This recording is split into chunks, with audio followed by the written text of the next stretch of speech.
Assalamualaikum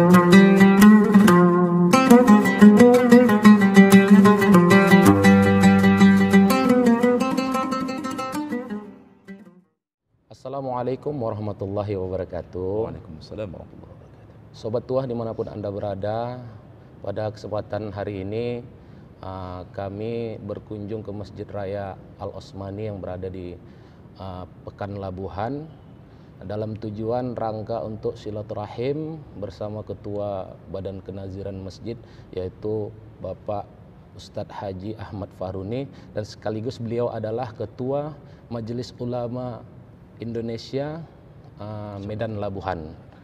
Alhamdulillah di sini sudah hadir bersama kita yaitu Bapak Haji Ahmad Fahruni. Assalamualaikum Ustaz. Waalaikumsalam warahmatullahi wabarakatuh. Gimana kabarnya Ustaz? Alhamdulillah wa syukurillah. Alhamdulillah.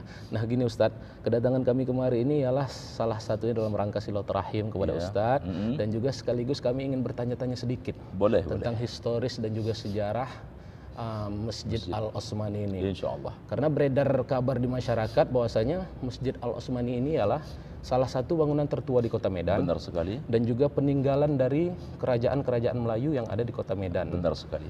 Nah, bisa kira-kira Ustadz ceritakan awal mula berdirinya atau sejarah berdirinya Masjid Al-Osmani ini? Silahkan Ustadz. Berdirinya Masjid Al-Raya Al-Osmani ini pertama sekali di tahun 1854. Pada masa itu dipimpin oleh Kesultanan Delhi oleh Sultan Osman Perkasa Alam, yang berdiri megah. Kesultanan Delhi saat itu persis depan masjid kita ini. Di masa beliau pembangunan masjid dengan sangat sederhana, melihat situasi populasi masyarakat Melayu yang belum begitu banyak, makanya pembangunan masjid yang dilakukan oleh Sultan Osman Perkasa Alam yang merupakan Sultan yang ketujuh, dibangun ukuran 16 kali 16 meter, terbuat dari bahan kayu, model panggung saat itu karena melihat kondisi alam harus dibuat seperti itu. Karena dekat laut mungkin Ustaz. Benar sekali. Selanjutnya juga situasi masjid atau daerah pembangunan saat itu penuh dengan rawa-rawa. Jadi harus dibuat seperti model panggung. Nah, pembangunannya yang dilakukan oleh Sultan Osman Perkasa Alam itu kayu berasal dari sengaja dikirim dari Kalimantan. Oh, Kalimantan. Ya, melalui transportasi air yang kita kenal dengan Sungai Delhi saat itu, yang bisa dimasuki oleh kendaraan air, bot atau kapal kecil yang sedang juga melintas saat itu. Nah, itulah sebagai alat membawa material dari Kalimantan, kayu sebagai bahan pembangunan masjid saat itu yang kita kenal dengan namanya kayu ulin. Kayu ulin. Kayu ulin. Itu kayu yang kalau kita hari ini mengatakan kayu baja. Kayu baja. Yang sangat luar biasa kuatnya. Itulah material pembangunan masjid di masa Sultan Osman Perkasa Alam dengan ukuran 16 kali 16 meter. Nah, tujuan Sultan Osman mendirikan bangunan yang sangat sederhana itu, yang pertama sebagai sarana ukhuwah Islamiyah. Karena saat itu Kesultanan Delhi dengan masyarakat harus ada kontak komunikasi, ya, bersilaturahim di saat-saat pada hari tertentu, terutama di hari raya, kemudian di hari Jumat. Nah, kemudian juga tujuan Sultan saat itu mendirikan masjid sebagai sarana untuk menuntut ilmu pengetahuan agama. Karena banyak ulama-ulama dari Yaman, dari Arab kita katakan datang kemari memberikan pengetahuan agama kepada masyarakat Melayu saat itu, yang kita kenal dengan Syekh Abu Bakar, itu berasal dari Yaman, yang kuburannya menurut ceritanya agak sedikit gaib, namun itulah sebagai tuan guru yang mengajarkan ilmu agama pada saat itu. Alhamdulillah berjalan dengan baik. Nah, namun kekuasaan Allah Subhanahu wa taala dari segalanya, maka Sultan Osman tutup usia. Maka dilanjutkan kepemimpinan Kesultanan Delhi oleh anak kandung beliau bernama Sultan Mahmud Perkasa Alam, diangkat menjadi Sultan yang ke-8. Itu tepatnya pada tahun 1870. Nah, di masa Sultan Mahmud ini agak sedikit perubahan masjid ini. yang tadinya terbuat dari bahan kayu, dia rombak menjadi permanen, batu. Ya. Nah, batu ini permanen dari prakarsa Sultan Mahmud Perkasa Alam. Dia panggil seorang arsitektur dari Jerman, namanya agak sulit menyebutkannya, karena orang-orang Jerman ini payah kita menyebutkannya. Dipanggil arsitektur dari Jerman, dia berikan kepercayaan bagaimana membangun masjid yang kala itu 1870, namun masjid ini keberadaannya tetap eksis berkepanjangan tahun. Itu permintaan Sultan. Nah, akhirnya arsitektur ini berpikir, maka terbangunlah masjid ini. Nah, masjid ini kalau kita perhatikan banyak memiliki arsitektur yang nuansanya sangat sangat indah, mengambil dari berbagai masjid yang ada di belahan dunia. Salah satu di antaranya ada nilai-nilai arsitektur dari Eropa. Kemudian masjid ini ada nilai-nilai arsitektur dari Timur Tengah.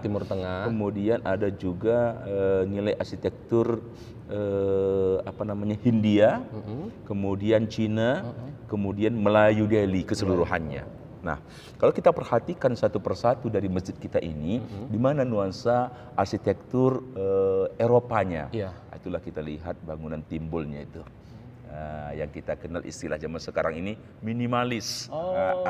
Minimalis. Nah, bangunan timbul, ya kan? Nah, kemudian dari mana sisi seni Timur Tengah masjid ini? Kalau kita perhatikan di bagian halaman masjid kita ini, artinya di bagian luar, lorong-lorong kita lihat antara satu tiang dengan tiang yang lain, bagian atas macam bulatan ladam kuda, itu persis seperti masjid yang ada di Timur Tengah, Makkah maupun di Madinah. Oh, yang seperti kubah itu ya Ustaz? Kubah seperti itu. Itu nuansa seperti Timur Tengah.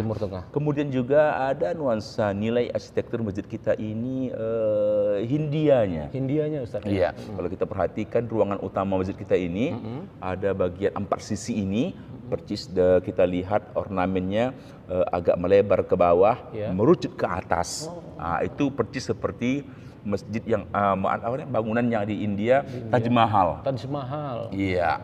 Nah, kemudian arsitektur masjid kita ini ada nuansa Cinanya sih. Ada Cinanya Ustaz ya. Kita perhatikan daun pintu ya. Iya, berkotak-kotak, persis gaya nuansa Cina. Iya, seperti Cina. Iya, dan akhirnya kesemuanya ini diliputi dengan nuansa Melayu Delhi-nya.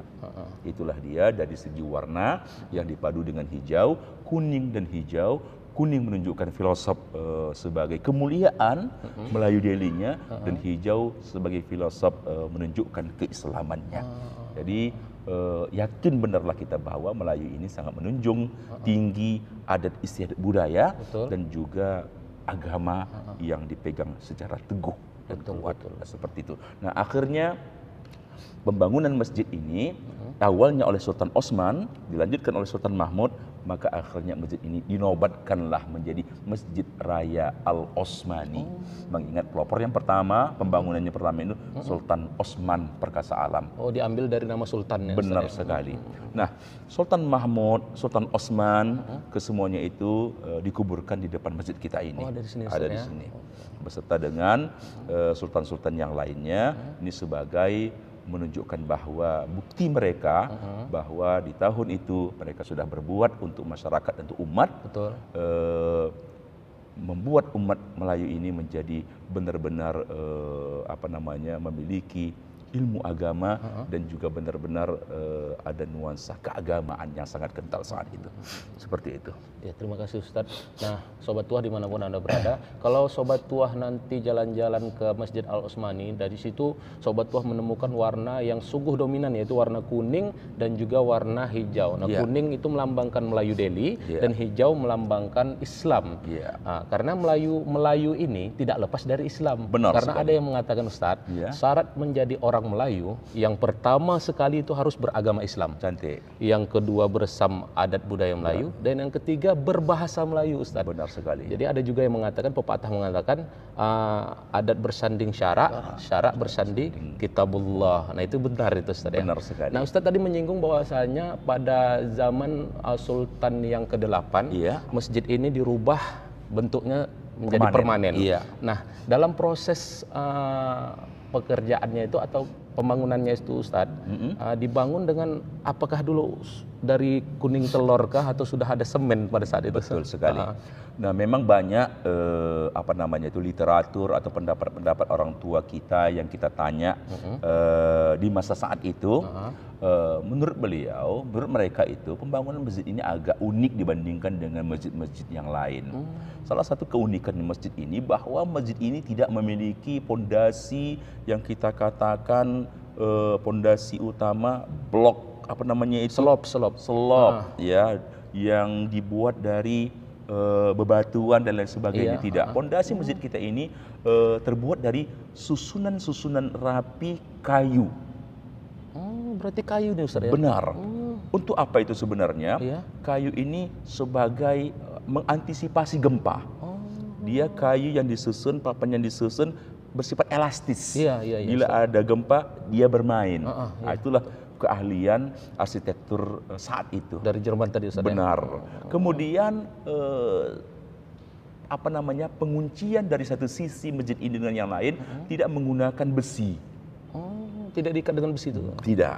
Dia full susunan batu bata. Berarti istilahnya macam salam gitu ya, berjumpa dia. Pas sekali. Nah, itu. Ini jugalah menjadi keunikan masjid kita ini, agak berbeda dengan yang lainnya, apalagi pembangunan masjid yang ada di belakang. Itu penuh dengan konstruksi yang sangat jauh berbeda dengan masjid kita ini. Nah, itulah menjadi sebuah tanda tanya arsitektur zaman sekarang ini. Kenapa masjid ini tidak menggunakan besi sebagai alat pengikatnya? Betul. Ya. Tapi begitu kokoh, Ustaz, ya? Begitu kokoh. Salah satu di antara bukti kokohan masjid kita ini, gempa yang pernah terjadi yang sangat luar biasa. Insya Allah dengan izin Allah tidak mengalami kerusakan yang sangat besar. Nah, kemudian juga dari segi penyemenan masjid kita ini, pengikat, memang versi banyak mengatakan ada dari putih telur. Nah, dari kapur. Kalau kita perhatikan masjid kita ini memang sepertinya mengarah ke situ. Mengapa kita katakan mengarah ke situ? Karena beberapa tahun berjalan nanti masjid ini setelah dicat, masjid ini akan mengeluarkan zat kapurnya. Inilah menjadi sebuah permasalahan masjid kita ini. Seperti mengelupas dia. Mengelupas. Saban tahun kita lakukan pengecatan, namun dia menunjukkan jati dirinya. Mungkin dia menunjukkan inilah aku mungkin ya. Keluarkan butiran-butiran putih macam kapur. Mungkin itu jugalah menjadi keyakinan kita bahwa pembangunan masjid ini materialnya salah satu di antaranya putih telur dengan kapur. Itu juga. Nah, kemudian dan itu tidak itu saja mungkin ditambah dengan kekuatan ikhlas. Betul. Saat itu dipadu dengan keyakinan yang kuat, akhirnya material yang ada, kemudian yang mengerjakan penuh dengan keikhlasan, betul-betul kesungguhan mereka, itulah menjadi sebagai alat pengekat bangunan ini menjadi kuat seperti menjadi kuat, itu. Ustadz, ya. Nah, terima kasih, Ustadz. Nah, kalau kita perhatikan, Ustadz, bangunan ini, kalau kita awal masuk ke Masjid Raya Al-Utsmani, dari depan kita lihat di sebelah kanan ketika kita baru masuk, kita sudah disambut dengan beduk yang terbuat dari kayu, dan uniknya di sebelah kiri jauh di sana ada apa ya, Ustadz, namanya ya? Kentungan yang sangat besar. Nah, itu letaknya berjauhan, Sobat Tua. Nah, itu bisa Ustadz ceritakan itu bagaimana, Ustadz? Itu memang sudah diberlakukan oleh guru-guru kita yang pernah mengabdi di masjid kita ini. Salah satu di antaranya Lebay Abid, kemudian juga Tuan Haji Osman Maksum, dan juga Tuan Ustaz Arifin Isa yang pernah berkecimpung memberikan ilmunya di masjid kita ini. Melihat keadaan media, kita katakanlah media komunikasi itu ya, beduk maupun kentung, mungkin pada saat itu kita tidak memiliki sarana modern untuk menyampaikan informasi bila azan sudah masuk, bila waktu sudah masuk. Nah, kekuatan ataupun komunikasi yang dapat dibangun untuk menyampaikan informasi bahwa waktu sholat sudah masuk, melakukan beduk tadi Ustaz dan ya. kentung. Dan itu punya masing-masing peran. Kalau beduk ini kita lakukan setiap hari Jumat, kemudian maghrib malam Jumat. Nah, kalau kentung itu di luar waktu itu. Nah, kemudian ada kalanya keduanya dipakai. Ada Ustaz ya? Iya, saling menyambut. Itulah tepatnya pada malam hari raya. Takbir, saling bersahutan. Nah, dengan mempunyai irama tertentu. Oh, ada irama tersendiri. Benar sekali. Ya. Jadi itu sebenarnya untuk komunikasi kepada masyarakat bahwa ada masa-masa yang perlu diketahui oleh masyarakat di samping masuknya waktu sholat, juga esok harinya kita menjelang Idul Raya kemenangan seperti itu. Jadi itulah sebuah kegembiraan yang harus dibangun di masjid kita ini sebagai sarana komunikasi yang baik melalui media seperti itu. Iya. Nah, luar biasa. Memang kalau Sobat Tuah melihat di Masjid Raya Al Osmani ini sangat banyak keunikan. Nah, ada satu lagi keunikan Ustadz. Iya. Ketika kita masuk ke masjid bangunan utama, nah di sebelah tempat imam berdiri, kita lihat ada mimbar. Nah, mimbar itu terkesan berbeda lah saya lihat dari masjid-masjid yang lain. Terkesan seperti arsitekturnya seperti ada menurut ke arah Cina sana Ustaz. Itu bagaimana Ustaz? Bisa dijelaskan historinya? Ini kalau kita katakan inilah mimbar khotib. Mimbar khotib. Mimbar khotib ini dibangun dan berdiri tahun 1870 di masa Sultan Mahmud Perkasa Alam. Ini barangkali kayunya inilah mungkin salah satu kayu ulin itu sama juga yang ya, sangat luar biasa beratnya, yang kondisi situasi alam dia tetap eksis saja. Iya, masih kokoh Ustaz ya. Masih kokoh. Nah, ini nuansanya macam kalau perhatikan dari jauh macam nuansa Cina. Namun tidak. Kalau kita perhatikan penuh dengan ornamen bunga. Bunga, ya. Iya. Karena bagaimanapun kita ini umat Islam, apalagi di dalam masjid, sangat aib bila dibuat gambar-gambar kepala atau segala macam makhluk itu tidak etis dan sangat melanggar daripada syariat. Maka dibuatlah bentuk bunga. Dan bunga ini juga menunjukkan filsuf keindahan, menunjukkan rasa kecintaan, dan penuh dengan nilai-nilai yang positif.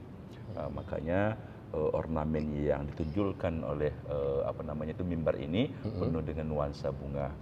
Ya, jadi bunga melati, bunga melur dan lain sebagainya. Itu nuansa yang sangat estetika bagi kita umat Islam, apalagi berada di dalam masjid.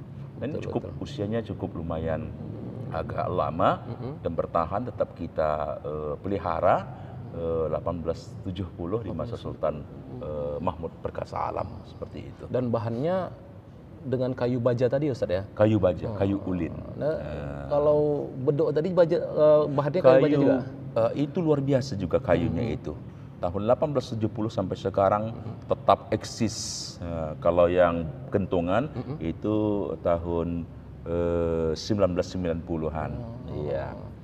Berarti bahannya berbeda dengan kentungan. Bahannya berbeda karena mungkin pada saat itu beduk ini menjadikan sarana yang utama sebelum munculnya kentungan seperti itu. Nah, Sobat Tuah, usianya ini sama dengan usia beduk di depan nih, kan? Betul usia sekali. Kayunya. Nah Ustaz, dari tidak jauh tempat kita duduk ini Ustaz, kalau kita memandang ke arah timur, kita lihat ada seperti apalah kalau orang Melayu apa katanya? Pangkin namanya. Pangkin ya. Pangkin itu tempat apa itu kira-kira Ustaz? Itu juga salah satu media. Media atau kita katakan menyampaikan atau mubaligh, menyampaikan isyarat dalam sholat bagi jamaah-jamaah.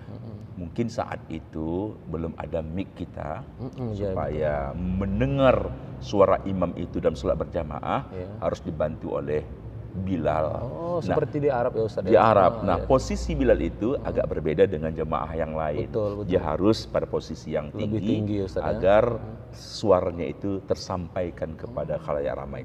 Nah, kemudian tradisi ataupun gaya ini tetap kita pertahankan sampai sekarang. Itulah merupakan ciri khas masjid Melayu, Masjid ya, Melayu. Kesultanan Delhi khususnya ya. Dia buat seperti itu sebagai media agar jamaah-jamaah yang sholat agak berjauhan agak bisa terkondisikan oleh si Bilal itu. Terkadang ada hal-hal yang menjadi catatan juga.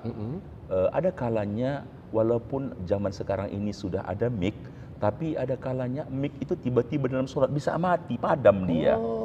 Nah, itu bila pergerakan imam tidak diketahui, maka memanfaatkan Bilal di atas itulah dia bisa melihat situasi. Maka dia menyuarakan kalau setiap pergerakan imam itu walaupun mim dalam keadaan rusak, itulah membantu jemaah untuk dapat melaksanakan sholat bersama-sama. Dan itu dilakukan dalam 5 waktu, sholat 5 waktu Ustaz. Kalau itu dipakai hanya waktu tertentu, sholat Jumat dan 2 hari raya. 2 hari raya tadi, Idul Fitri dan juga Idul Adha. Seperti itu dia. Nah, begitu Sobat Tua, memang banyak keunikan yang ada di Masjid Al Osmani ini. Nah, kita di sini merasa beruntung karena kita langsung bertemu narasumbernya, yaitu bukan salah seorang sih, yaitu pengurus ketua Badan Kenaziran Masjid Al Osmani, yaitu Bapak Ustadz Haji Ahmad Faruni. Nah, di sini Ustadz mungkin kami ingin bertanya juga. Di Masjid Al Osmani ini kalau kita lihat di bagian belakang, di situ ada seperti bundaran yang cukup besar, tempat berwudu. Benar. Sama seperti kalau kita lihat di Masjid Raya Al-Maksum, seperti itu juga. Betul. Tapi di Masjid Raya Al-Maksum kan terpisah. Ini satu ruangan, apakah memang dulunya ini tidak ada bangunan atau terpisah atau bagaimana Ustaz? Benar sekali. Memang begitulah rancangan masjid lama itu, tapi perancangannya penuh dengan nilai-nilai agama. Ya. Mengapa kita katakan nilai agama? Bahwa untuk WC, kemudian tempat duduk, itu harus berjauhan dengan masjid. Harus terpisah. Iya, berpisah. Namun karena situasi kita adanya pelebaran, akhirnya kita dekat seperti itu. Seperti dekat. Awalnya berpisah jauh. Oh, berarti ini bangunan baru Ustaz ya? Benar sekali. Ya. Dan itu usianya 1870 juga di masa Sultan Mahmud. Namun kita harus mengetahui bahwa tempat pengambilan udhu hari ini agak berbeda di masa dahulunya. Kalau dahulunya itu kulah. Kulah itu apa maksudnya? Kulah itu artinya air bak pengambilan udhu melalui langsung. Kata orang kampung cekuh. Iya betul lah kulah. Namun karena situasi perkembangan zaman, apalagi zaman sekarang ini ada nuansa-nuansa yang sifatnya apalah kita katakan agak melihat orang mencekuh, begitu agak sedikit terganggu dalam batin. Nah, akhirnya dirombak. Namun tetap juga kita buat baknya, airnya ke situ, namun cara keluarnya air itu agak berbeda. Pakai keran. Pakai keran dah sekarang ya. Lebih modern lah ya. Betul. Namun baknya tetap kita pergunakan, namun keluarnya dari keran ya. Keran. Tidaklah seperti dahulu mencekuh. Airnya di situ masuk, mencekuh, apa yang kita hembat situ juga masuk. Nah, itu ada sedikit kurang apalah dari sebahagian jamaah. Nah, sampai sekarang tetap kita rawat dan tetap kita jaga posisi dan letaknya, tidak kita geserkan dari semulanya. Memang di situ ya Ustadz ya. Benar. Nah, Sobat Tuah dimanapun Anda berada, dulunya tempat wudhu itu kata orang kampung, kata Ustadz Faruni tadi, mencekuh. Ada sebahagian jamaah yang mungkin merasa terganggu, padahal dalam hukum Islamnya sah ya Ustadz ya. Bagus ya Ustadz ya. Lebih dari 2 kula. Lebih dari 2 kula. Nah, ada nggak Ustadz nama atau panggilan sebutan dari tempat itu Ustadz? Kalau dulu kita menyebutkannya kulah. Kulah, memang kulah Iya, namanya ya. Sekarang diganti tempat wudhu. Tempat wudhu, iya. Nah yang terakhir Ustadz ini, mungkin kami ada pertanyaan kembali.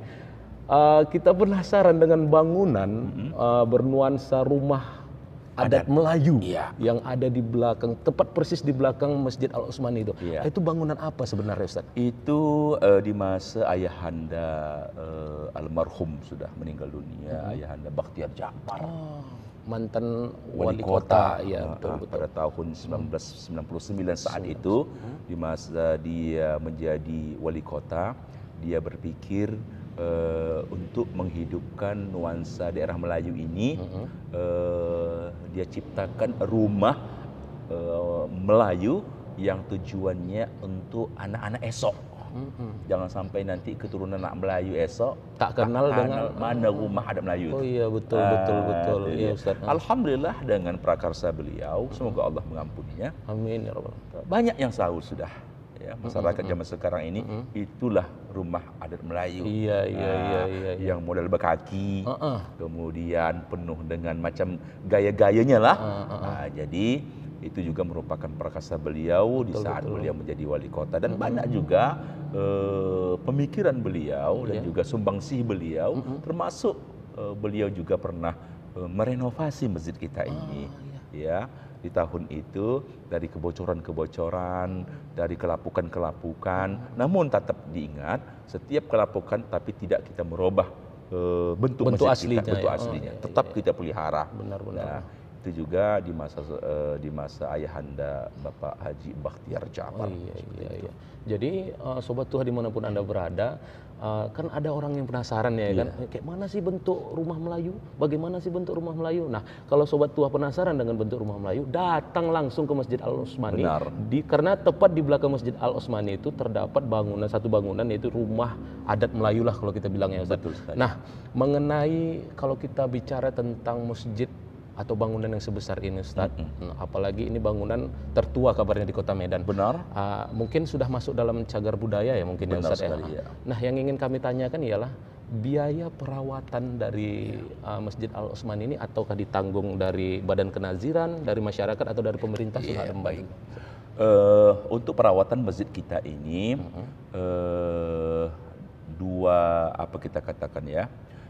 dua sisi. Sisi pertama ditanggulangi oleh masjid kita ini sendiri melalui infak-infak masyarakat, infak donatur dan lain sebagainya. Dana itu kita manfaatkan untuk perawatan masjid kita yang sifatnya ringan. Contohnya Ustaz? Contohnya operasional masjid, nyapu-nyapu, kemudian imam, bilal, kemudian juga membersihkan halaman semuanya masjid kita ini, yang tentunya sifatnya ringan, ya, tidak memerlukan biaya yang cukup besar. Nah, kemudian sisi yang lain ada bantuan ataupun berpihakan kepada Pemko Medan.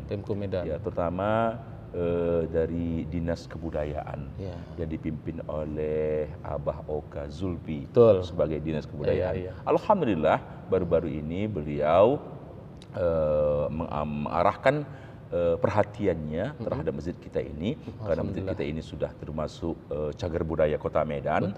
Dan ini juga merupakan tanggung jawab pemerintah Kota Medan. Akhirnya kita lihat bersama-sama untuk kerapian cat, alhamdulillah sudah indah dipandang mata. Kemudian ada sisi-sisi yang lain yang perlu menjadi catatan bagi Dinas Kebudayaan. Kita sudah memberikan informasi melalui surat. Ada tempat-tempat yang harus kita rapikan, seperti atap tempat pengambil air wudhu yang sebagian di belakang sebelah kiri, dan juga nanti ada lampu-lampu yang perlu diganti. Kemudian juga bacaan yang di depan pintu masuk akan dirapikan. Kemudian juga mengantisipasi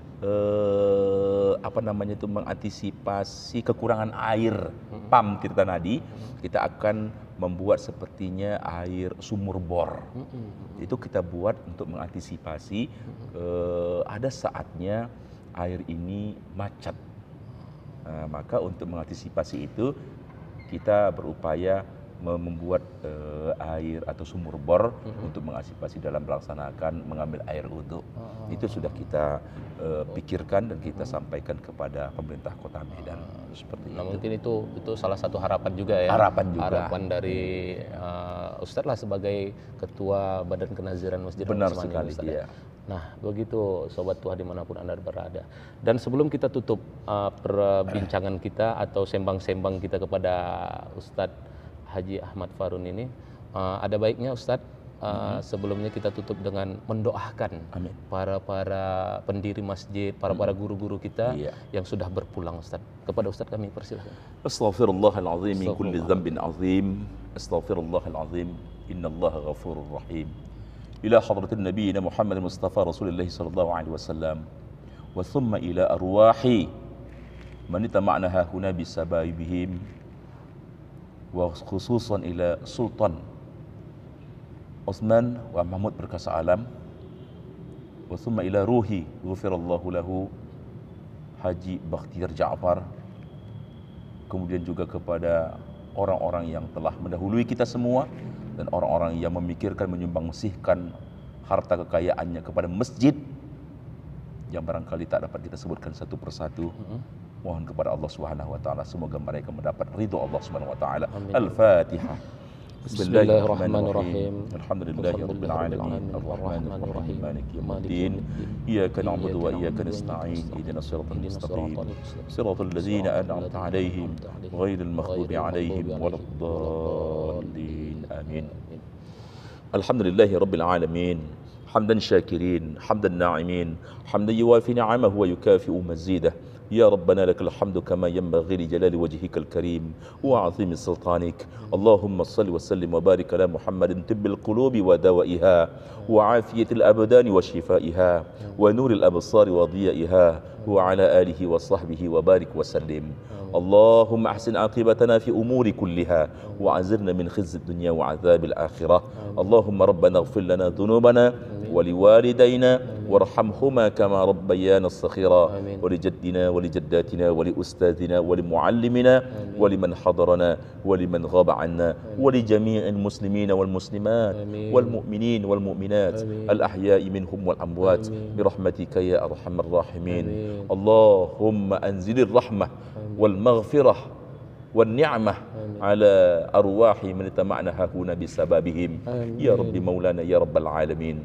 ربنا آتنا في الدنيا حسنة وفي الآخرة حسنة وقنا عذاب النار وأدخلنا الجنة مع الأبرار يا عزيز يا غفار وصلى الله وسلم عليه والحمد لله رب العالمين الحمد لله رب العالمين تقبل الله منكم minna wa minkum taqabbal ya karim. Nah, begitulah tadi wawancara kita kepada Al-Ustadz Haji Ahmad Fahruni.